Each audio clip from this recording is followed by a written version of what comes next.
మన తెలుగువారి నూతన సంవత్సర పండుగైన ఉగాది పండుగ సందర్భంగా మన తెలుగు 2 రాష్ట్రాల ప్రజలతో పాటు మన టాలీవుడ్ సెలబ్రిటీస్ కొంతమంది తమ ఫ్యామిలీస్‌తో కలిసి ఉగాది సెలబ్రేట్ చేసుకున్న కొన్ని ఫెస్టివ్ మూమెంట్స్‌ని తమ సోషల్ మీడియా వేదికగా షేర్ చేస్తూ ఫ్యాన్స్‌కి బ్యూటిఫుల్ విషెస్‌ని తెలియజేసిన కొన్ని బ్యూటిఫుల్ మూమెంట్స్‌ని మనం ఈ వీడియోలో చూసేద్దాం.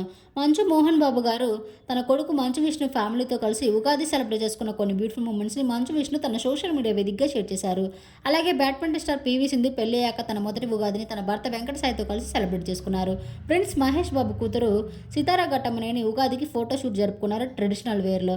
అలాగే ఎప్పట్లాగే ప్రతి సంవత్సరంలాగే మెగా వారింట కూడా ఉగాది సంబరాలు అంగరంగ వైభవంగా జరిగాయి. ఆ ఫొటోస్ని మెగా ఇంటి కోడలు ఉపాసన కామినేని కొణిదెల తన సోషల్ మీడియా వేదికగా షేర్ చేశారు. తన కూతురు క్లీంకార అత్తగారి సురేఖ గారితో కలిసి ఉగాది సెలబ్రేట్ చేసుకున్న కొన్ని బ్యూటిఫుల్ మూమెంట్స్ని షేర్ చేయగా మెగా అభిమానులంతా క్లీంకార క్యూట్ మూమెంట్స్ని చూసిన అభిమానులంతా ఎంతో క్యూట్గా ఉందంటూ అలాగే మెగా ఫ్యామిలీకి బ్యూటిఫుల్ విషెస్‌ని తెలియజేస్తున్నారు. ఆ బ్యూటిఫుల్ మూమెంట్స్‌ని మీరు ఈ వీడియోలో చూసేయండి. ఈ వీడియో మీకు నచ్చినట్లయితే లైక్ చేసి నా ఛానల్‌ని ఇప్పుడే సబ్స్క్రైబ్ చేసుకోండి. మరిన్ని అప్డేట్స్ కోసం పక్కనే ఉన్న బెల్ ఐకాన్ క్లిక్ చేయండి. Thank you.